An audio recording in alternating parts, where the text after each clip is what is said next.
हम ही मातृशक्ति हैं, हम ही आदिशक्ति हैं। हम ही मातृशक्ति हैं, हम ही आदिशक्ति हैं। हम ही काली, हम ही दुर्गा, हम ही भद्रकाली हैं। हम ही काली, हम ही दुर्गा, हम ही भद्रकाली हैं। हम ही कर्मयोगिनी, हम ही देव शोभिनी। हम ही कर्मयोगिनी, हम ही देव शोभिनी। हम ही दुष्ट नाशिनी, हम ही ब्रह्मवादिनी। हम ही आदिशक्ति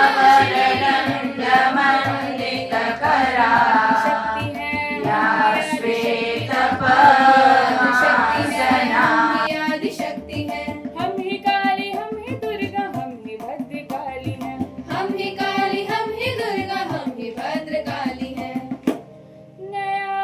કહીશ કે તમારામાં એટલી બધી શક્તિ છે કે તમે આપણા ભારત દેશનું નિર્માણ કરી શકો છો। આપણે આપણી અંદર રહેલી જે શક્તિ છે उत्साह ले मन में कदम आगे बढ़ाए हम। नया उत्साह ले मन में कदम आगे बढ़ाए हम। कहाँ थी वो तरुणी तुम, कहाँ थी वो तरुणी तुम, आज तरुणाई दिखाए हम। आज तरुणाई दिखाए हम।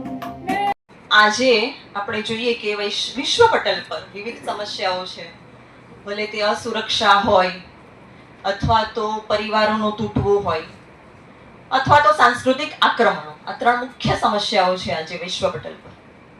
ભારતમાં આ કુટુંબ વ્યવસ્થા છે, આપણા વડવાઓએ આપણને આપી છે, આપણા ઋષિમુનિઓએ આપણને વર્ણો આપ્યા, આશ્રમો આપ્યા, આ વ્યવસ્થા કરી આપી। આપણે સ્ત્રી જ આ પરંપરાની વાહક કહેવાય। એક પેઢીથી બીજી પેઢી સુધી સંસ્કારો, સંસ્કૃતિ નૈવેદ્ય કરીએ છીએ, આપણી આ રીત હોય છે। તો આ બધી નાની નાની વાતો જે છે એક પેઢીથી બીજી પેઢી સુધી લઈ જવા માટેનું જે માધ્યમ જે છે એ સ્ત્રી છે। એટલા માટે કહેવાય કે કોઈ પણ રાષ્ટ્ર છે એનું ભવિષ્ય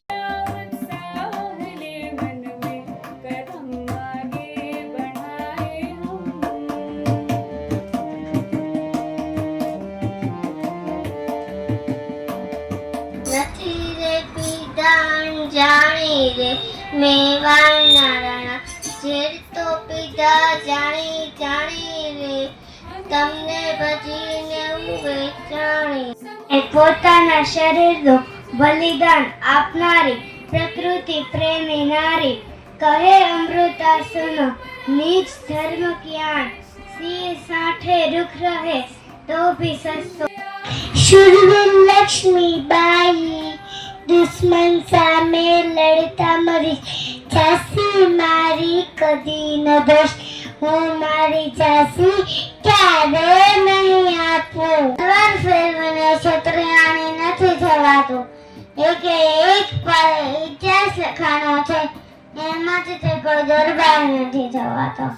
वीर अनेको विंध्याचलनी माटीमां आप्या छे કેટલાય રત્નો દેશને, मारे वानी घाटी मां तलवार केरी धार पर जेवीनु धर्म राख्यो तो प्रकार करती पुत्र ने, शिवा मरजे रण मैदान में।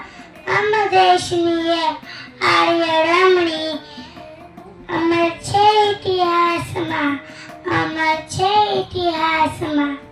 प्रजानु रक्षण, स्त्रीओनु शिक्षण, મંદિરોનું નિર્માણ છે મારું અભિમાન। દેવતા એમ કે જેના ઘરમાં સ્ત્રી પૂજાય ને ત્યાં દેવતાઓનો વાસ છે એમ। આજે દીદી દ્વારા એ પણ આપણને સમજાયું કે સ્ત્રી છે એ ઘરને કહેવાય ને પવિત્ર રાખી શકે। જેનાથી તો કે પોતાની વાણીથી। આપણે જોયું કે 7 ગુણો આપણે સાંભળ્યા એની પાસેથી કે 7 ગુણોમાંથી સ્ત્રી છે કે કંઈક ને કંઈક કરી શકે છે। કોઈની પાસે આ આવડત હોય, કોઈની પાસે બીજી આવડત હોય। આવી રીતના આપણી પાસે એક જ ગુણ જો સારો હોય ને તો એ ગુણ ઉપાડીએ, આપણામાં શું છે એ તો આપણને ખબર પડે ને કે મારામાં કઈ આવડત છે।